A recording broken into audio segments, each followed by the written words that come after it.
Ain't too special. Yeah. Pure deliciousness. Pure deliciousness, man. My name is Banky, man. Everybody calls me Banky. That's the name that I got from my grandmother when I was young. I'm coming out here after 30 years. Yeah, I ain't got nothing, but I'm gonna have something because I'm rich in personality, you know, and I'm rich in love. My family love me, and that's really all that counts.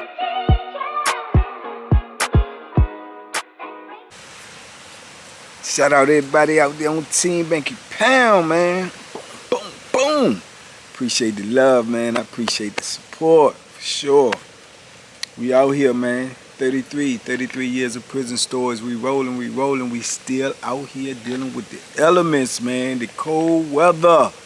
I sat out here and did these last couple of videos, man, because, you know, I like it, even though it is cold. I like the weather, you know, because, you know, we won't outside that much, you know, coming from where I come from. So, you know, sometimes I like to be out here just to feel that, you know, that freedom, you know, that fresh air, you know. Even though my allergies will get to messing up on me, I still like it, man. It's just a different feeling, you know. So sometimes I come out here and make these videos and talk to y'all, man. So it's just us. It's just us, man. TBP family. What's going on? We out here. Today, man, I want to go ahead and get this video off of my chest too, man, since I had just talked about it not long ago on the live, you know, and I was talking about these different places. But I had an idea to do this video on my dude, man, a while back, man. So I want to go ahead on and drop a little bit of it on you, what's fresh at the top of my head. But, man, this video is about a cat from Detroit. Man, Detroit, stand up, man. Stand up. I'm talking about O. O, man. O was certified madman. And when I tell you a madman, I mean O was a madman, man. And I say that because when you see O is the type of dude that, you know, when you go on perception or you know, judging a book by its cover or looking at him, you would automatically think O is a mark. You know, you think he a victim, you think he's scared or, you know, timid or whatever, cause he was a light-skinned dude. At the time it seemed like he was behind in the times, man, because I know everybody wear their hair all crazy and everything now, but O was the type of dude, he ain't cut his hair, he ain't get no shape ups, no round ups or nothing, so his hair was knotty and kind of thick, you know, when, you know, everybody was, you know, grooming themselves and wearing fades and brushing their hair or dreads or whatever. O was like, yeah, it is what it is, you know what I'm saying? And he didn't go too much on appearance and all of that. That stuff ain't faze him. He, you know, every time you see him, it look like he just woke up. You know what I'm saying? He just rolled out the bed and threw something on. You know, he ain't ironing nothing. He don't care nothing about none of that stuff. So, you know, and then like I say, he didn't work out. He didn't have, you know, no muscles. You know, more or less like a whatever you want to call it, like a dad bod type dude. And like I say, you know that old perception. If you a dude, you know what I'm talking about. You know, we always look at the light-skinned dudes and we think they soft or they timid or they scared, but you know, not all the time, my dude. Not all the time. And O was every exception to the rule, man, because, you know, he was not what he looked like. And in fact, he was the exact opposite, man, because O was super dangerous, man. He was super dangerous, and I'm telling you, a madman, he was a madman. If he had a problem with you, or he locked it in his mind that you had a problem with him, then yeah, he gonna mess your world up, man, because he coming at you with some serious stuff, man. And he was one of them dudes that, you know, once I got to know him and the longer I was around him, you know, and got to understand his frame of mind, it's like it was his upbringing, you know, where he came from, the things he's seen growing up, and you know, the way he knew to survive. You know what I'm saying? A lot of people, man, when they stuck in that prison or in that reality set in, that this is the type of life you live, even if you won't like that, you know, you gonna revert to what you know. What you know is your environment. You know what I'm saying? And his environment in Detroit, you know, the way he explained it to me was, you know, vicious. You know, all the gangsters, you know, the drug kingpins and stuff, man. And he used to tell me about that stuff, man. And I learned a lot about Detroit, man, from O, man. So yeah, shout out Detroit, man. But I'm gonna tell you right now, if you dealing with a Detroit cat, man, and he acting like he about that life, man, you better proceed with caution, man. Cause when they go all the way out. The ones that I've been around, the ones that I've experienced, and the ones I know. And I didn't meet too many dudes down here in the system from Detroit. You know, a few of them, and to my recollection, man, all of them, you know, they was cut a little different. But O was way different. You know what I'm saying? O was yeah, he was that dude, man. And O almost get the beefing and get the loud. Oh, I'm gonna kill you. Oh man, you don't know you. And then you know, O ain't do all that. O gonna be more or less like, all right, okay, all right, whatever, you know. And this led more to fueling dudes' fire, man, where they felt like, you know, he was scared or he was timid, because you know, especially in prison, even out here in life, man, when you show meekness, man, a lot of people would take that for weakness, and they, you know, if they are in fact a coward themselves, they'll feed off of that. They'll get more bold, they'll get more, you know, aggressive, because they think you cowering, and then they're playing to the crowd. They trying to, you know, get points off of that, man. And I seen a lot of dudes get late with that, man. A lot of dudes get late with that, man. You know, leave well enough alone sometimes. You know, if you see a dude ain't really looking for no smoke, why is you keep coming at him? You know what I'm saying? Then I started to look at you as a advantage taker. You know, you just want to take advantage of somebody that you know not going to fight back. You're not going to use that same type of aggression to somebody who's meeting your, you know, your force with force. You know, meeting your aggression with more aggression. You know, so yeah, that's the way I look at those type of cats, man. But O got a lot of dudes caught up in his web, man, with that type of persona that he carried himself with, man. You know, dudes would think he was weak.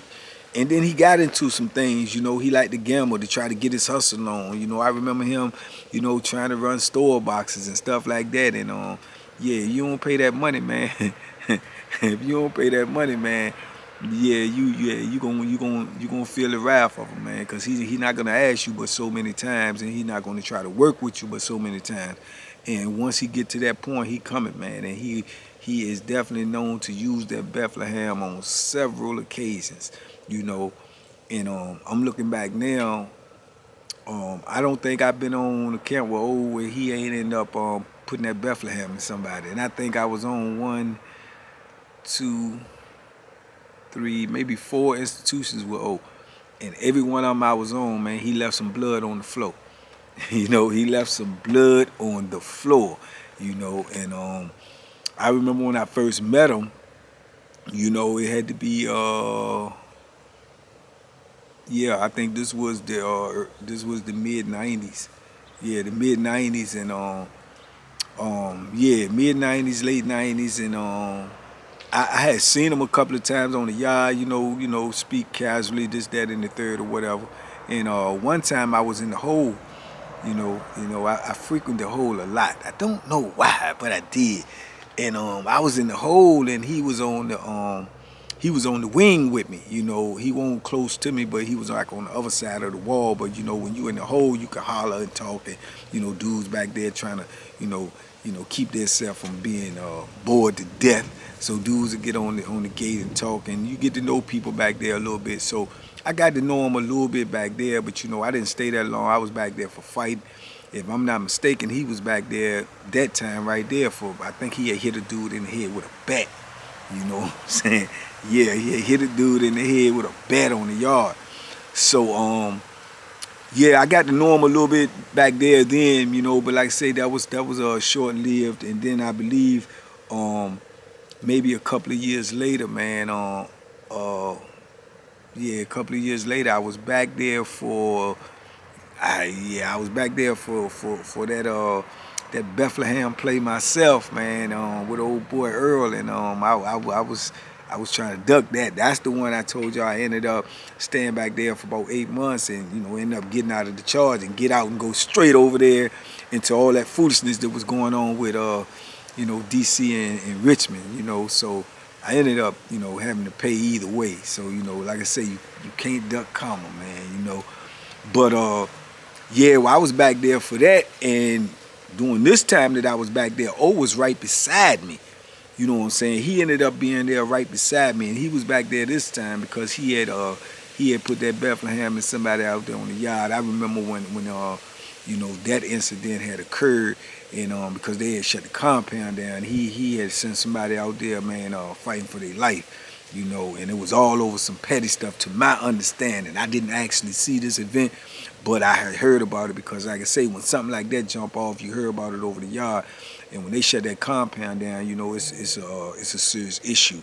And yeah, O was the author of that. You know, he shut that compound down, man. He had put that thing in somebody real vicious. And I ended up in Seg right beside him. So, you know, I'm going for, obviously, I told you I was back there for about 8 months. He back there on long-term Seg because they don't know what they're going to do with him, but I know they're trying to get rid of him because he's cutting up. And not only was he had cut up on the yacht, he cutting up back there. You know, he ain't got no filter neither. I mean, anybody can get it. You know what I'm saying? Anybody. He don't care if it's a female officer, it's a nurse, it's a sergeant, a lieutenant, a captain. He go the same way at them that he go at a convict or an inmate. You know what I'm saying? Like I say, he's a madman. You know, I done seen him back there just cussing COs out, man, for the trays, because the trays ain't right, or he'll knock the trays out the slide, and he'll go, you know, make one of them cocktails if they get smart, and he'll douse it on them, you know, get more charges. You know, I'm talking about, you know, them cocktails, they got all of them special ingredients mixed all up in them, you know, and yeah, he'll do all that, and they want to come in there and fight him. He was like Marty. You remember, y'all, I told y'all about DC Marty? O was always thinking about war, man. He'd be in there trying to break stuff out of his cell to make weapons and, you know, seeing if he can make a weapon with this. So, man, he stayed on some wartime, like, because he knew in his mind, like, he felt like it's going to come. So when it come, I'm going to be ready. You know what I'm saying? I'm going to be ready, you know. And he done fought the police back there, man, where they done came back there, put the shock shield on him, and ran up in the cell and jumped on him and, you know, beat him up or whatever, and, you know, chain him down to the bed. You know, we got to get chained down in the 4-point restraints for, you know, 72 hours at a time. And, man, would come straight up out of that joint and assault another officer. And you know what I'm saying? He would come straight up and assault another one. You know, and tell him when he catch him, he gonna light him up, and you know, I believed him 100%. You know what I'm saying? I believed him 100%. But I knew with the activities that he had going on back there, man, from what he did on the yard, and then from being back there the way he was currently, they won't gonna never let him see that yard. You know what I'm saying? Not on this run right here. You know what I'm saying? Because I think they believed him too, and they knew he was you know, a different type of dude, man, where he really won't care. And I think O had a lot of time, man.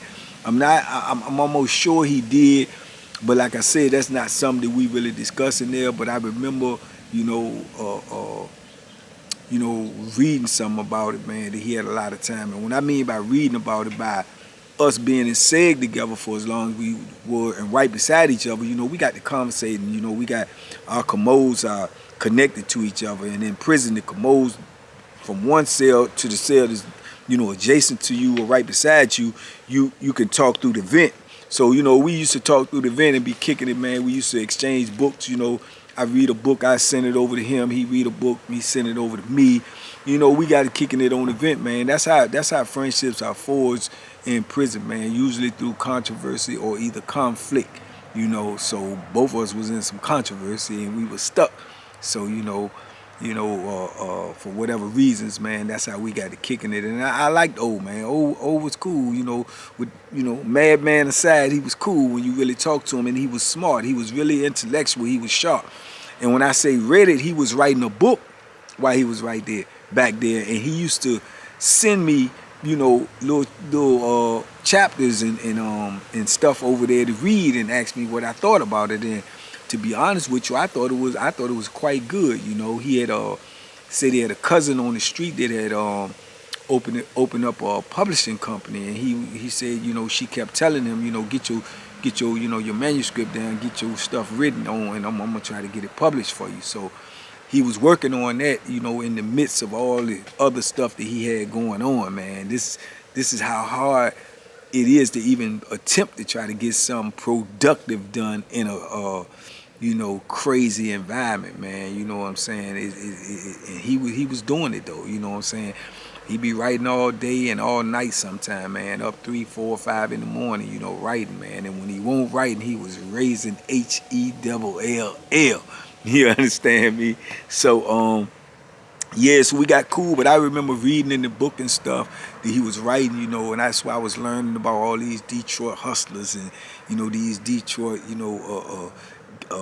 gangs and criminal empires and, organizations and stuff, man. That's why I learned about the Chambers brothers. I had never even heard of them, but, obviously, they was vicious, back in the day out there in Detroit. Y'all look them up. The Chambers brothers and we heard all this stuff now, the 50 doing with the power thing and with about Big Meech and all of this. Well, they say the original Big Meech was from Detroit, Demetrius Holloway or something like that, I believe. But he was like a big time kingpin, dude out there in Detroit, man, back in the 80s and stuff. And yeah, he's supposed to have been like that and getting it, by the ton. And he talked about growing up and, looking up to those type of cats and, those was like his inspiration and stuff like that. And these dudes was vicious. So, he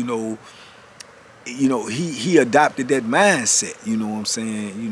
Regardless of what he looked like, his mindset was that of a vicious, a character that he grew up, idolizing and stuff like that. So it gave me a better understanding of who he was and where he was coming from. And then to be in an environment like prison, which is so, complex and violent, man, and then you hear for, God knows how long, decades, ahead of you, on paper, you got to decide, you got to make a decision on how you're going to carry it. And the decision that he made was he's going to carry it, viciously, so yeah, so I knew him, through them months and months we was right beside each other, in segregation. I came to know him probably better than most people because he really not a social dude neither. He ain't just going to be kicking it with you just to be kicking it with you, out there on that yard. He quiet, he low key, he going to try to get some money, he going to mind his business. He may say, this, that, or the third to the little women, try to, get at them or whatever, but he was a low key dude, man, and he was like a walking time bomb though, man, because like I say, it don't take much in prison to spark a beef. It don't take much to spark an argument, which could lead into some physical altercation, man. It just don't take much, man. Just being in somebody's way or them perceiving you being in their way, bumping into them or, getting in line or before them or cutting in line with your homeboy in the kitchen and, all these type of simple things, man, end up in, dudes getting hurt, man, over foolishness, man. But, at the time that we right in the middle of all of it, we don't see, the bigger picture, man. That, we all being used as pawns. We all, like crabs in a bucket, man, and we all in the same position, man. But we fighting each other trying to, establish some type of respect and all of this for ourselves. And the bottom line is we being, disrespected and dragged every day, by the original oppressors, man, the ones that hold them keys. But that's just something that we don't understand at that stage, man, of us doing time, man, because we too focused on, the infrastructure instead of the, the outer structure, the bigger picture, man. But yeah, so it's easy to get caught up in there, man. And when you know that, man, you have to, be, have a game plan, ready at all times because you could be in an altercation at any time. And O stayed ready, man. I tell you that, he stayed ready, man. And like I said, it wasn't nothing, man. They heard the alarm or something go off, everybody's hollering lock up or what's going on, man. Oh man, old dude down there, oh man, he done stabbed somebody down there. I'll be like, man, you know what I'm saying? So yeah, that was his MO, man. He known for using that Bethlehem. He will use it, and he ain't gonna try to scratch you. He not gonna try to be playing with you. He gonna be trying to tear some holes in you, man. And you better hope and pray one of them officers is brave enough to try to jump on him and stop him, because the chances of him stopping on his own is slim to none, man, because he goes straight black out. You know what I'm saying? He's straight black out. And I seen that by being back in the hole with him, the way he snap and go from being low key and low spoken to just snap, and he just like vicious with it. Like, man, y'all come on. Yeah, come on, I'm waiting. And man, he be ready to go, man. Yeah, I said, okay. You know what I'm saying? Y'all better leave that boy alone, man. He not playing, you know. So yeah, man, but that's how we got to know each other. And then, you know, like I said, eventually, you know, I went back on the yard, what I told y'all, you know, then eventually I ended up getting shipped, caught up in that, you know, that DC Richmond thing, man. And by then I left, when I left, you know, O was still in the hole, but by then we had already, you know, forged the friendship or whatever. So he ended up getting shipped up off the compound, you know, no doubt. I told you they weren't gonna let him back out there. But where he ended up going was not away. So after all the things that went on with me, you know, with that situation, then I ended up being in the hole again for a long time, and then I got shipped and I ended up at Nottoway. You know what I'm saying? So I run into O again, same old O. Yeah, he was the same old O, man. He just won't play no games, man. You know, I ran into him on the yard. You know, he had got into the little, you know, parlay thing. You know, he was doing his little parlay, trying to run the parlay, trying to generate some money, you know, to stay afloat, you know, in the penitentiary. And, you know, he loved his Detroit Lions and Detroit Pistons, man. You know, he loved them. He represent, man. He was, you know, Detroit through and through, man. So he'd bet on them and stuff like that.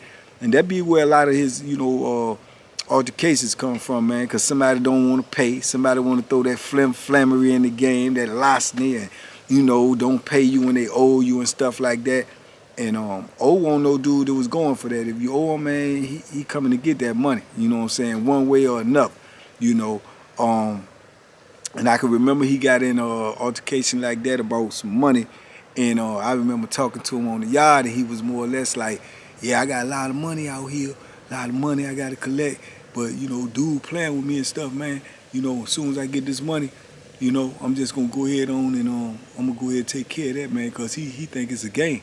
You know, and I'm like, man, you know, and I knew he was dead serious, you know, and dudes like that, you know, you can't even talk them out of what they gonna do. You know what I'm saying? Like Mark Peace, you know what I'm saying? Shout out to Mark Peace.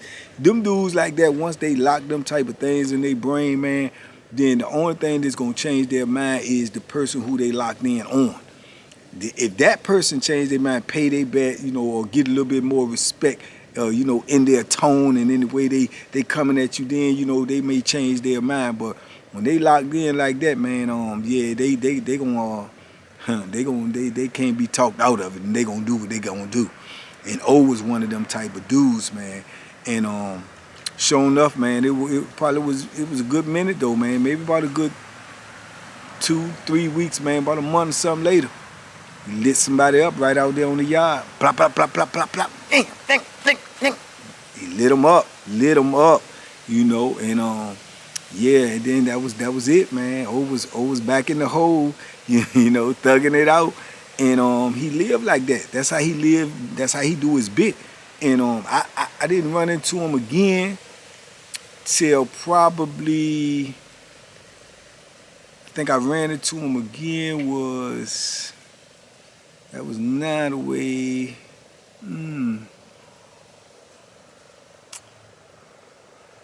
I think I ran into O again on, I think when I ran into him again, it was on, yeah, it was in the mountains, where he would end up being for a long time. It was up in the mountains, man, on Wallace Ridge, you know, and he was on the other side of the yard from me, but he had heard I was there, you know. He sent me a kite over there, you know, was hollering at me, you know, asked me, you know, how I been, woo. I sent him a joint back, you know.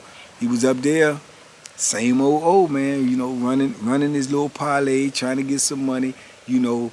But see, up there is even more so because, you know, then you got them gangs. It's like gang affiliated up there.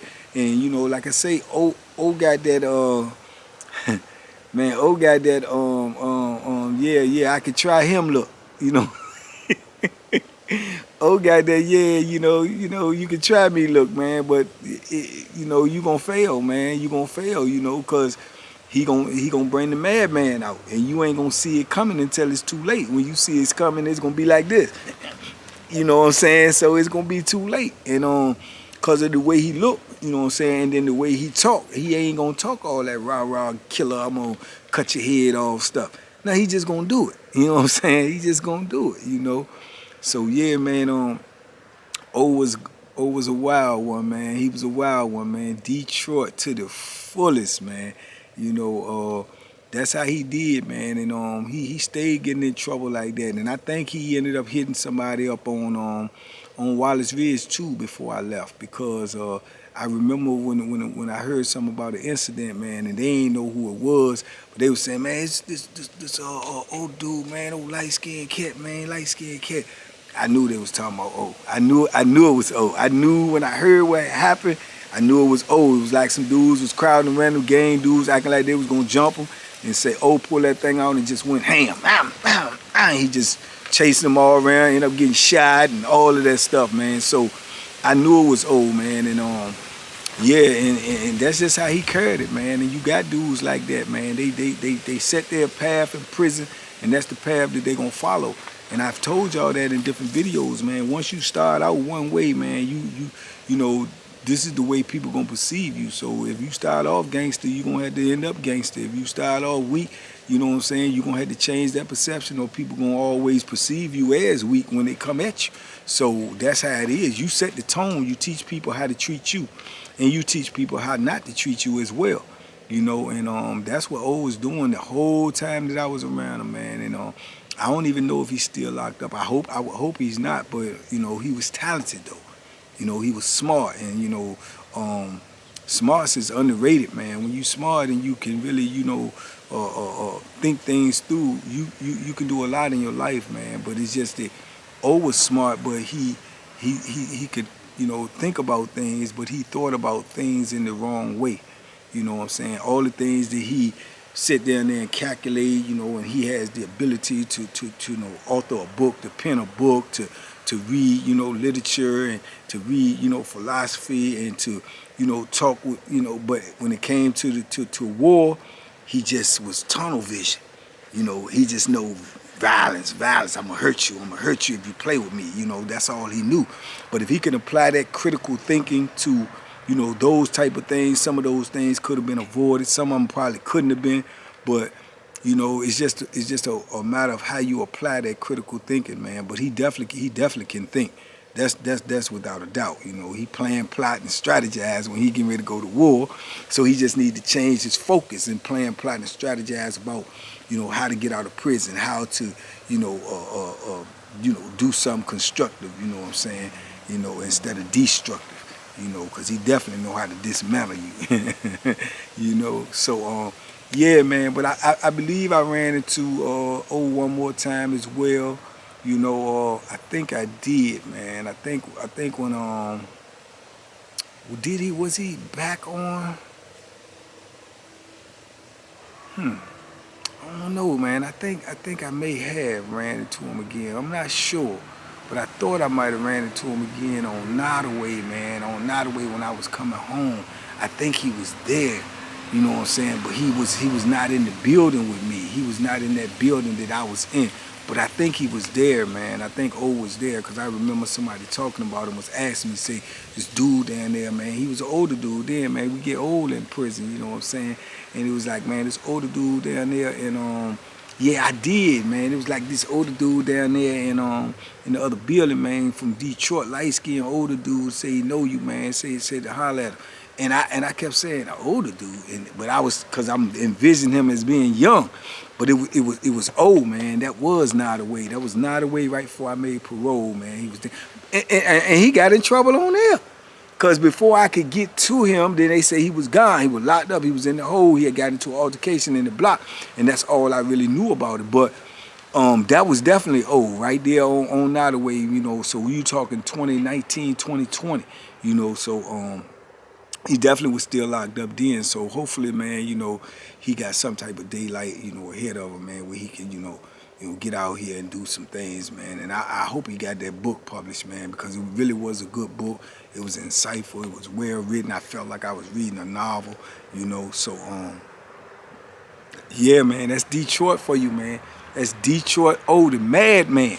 You know, he won't nothing to play with, man. And don't let your eyes fool you, man, because your eyes could deceive you, man. And you'll be in a world of trouble messing with that dude. And I used to always be real nervous about them young dudes coming in there, man, because I'm telling you, they be seeing these dudes and they go on perception. They go on what it look like, and they don't do their, you know, background check. They don't fact check these dudes that they be playing with, man. And they end up in some bad situations, man, by you know, going by what somebody look like, or thinking they old, or thinking they don't look like they could. Man, it don't matter what nobody look like.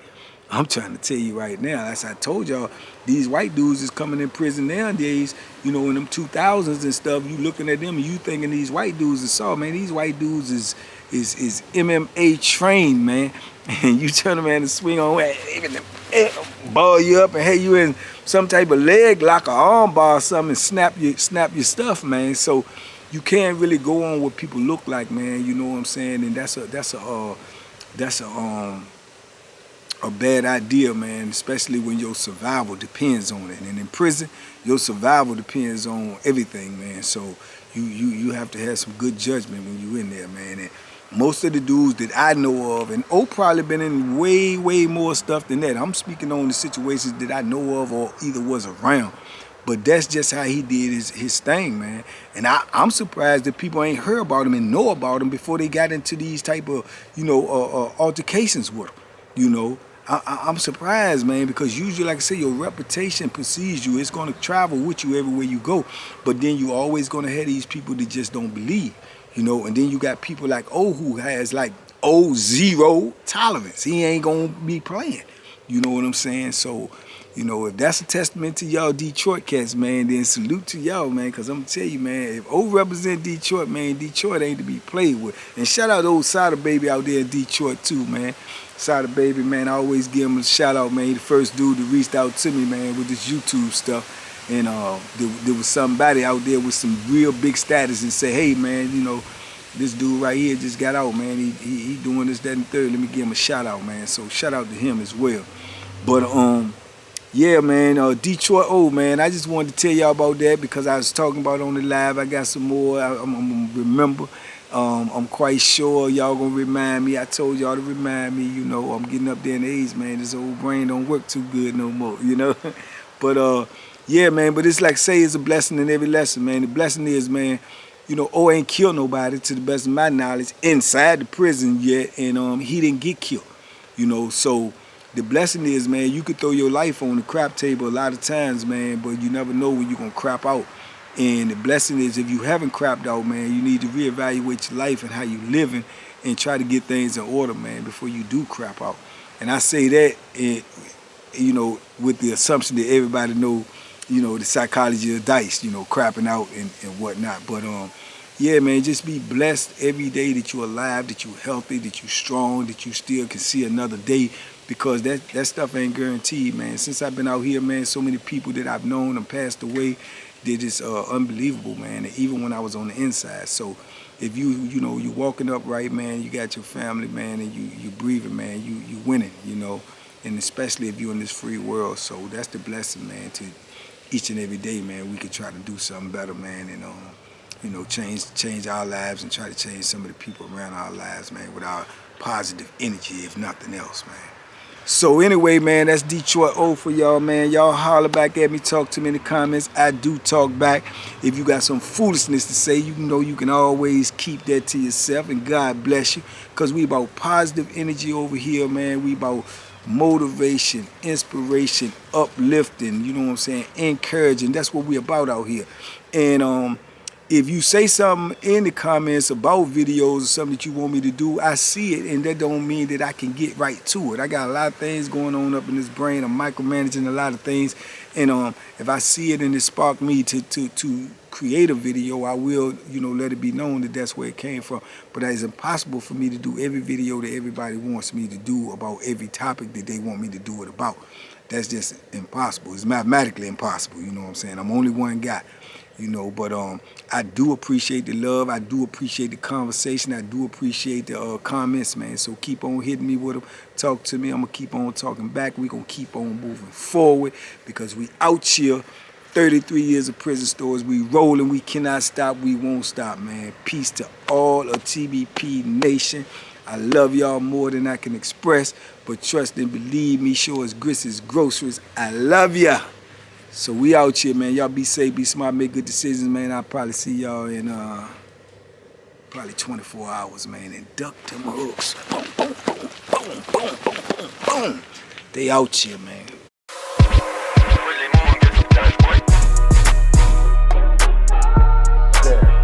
The Banky special. Yeah. Pure deliciousness. Pure deliciousness, man. My name is Banky, man. Everybody calls me Banky. That's the name that I got from my grandmother when I was young. I'm coming out here after 30 years. Yeah, I ain't got nothing, but I'm gonna have something because I'm rich in personality, you know, and I'm rich in love. My family love me, and that's really all that counts.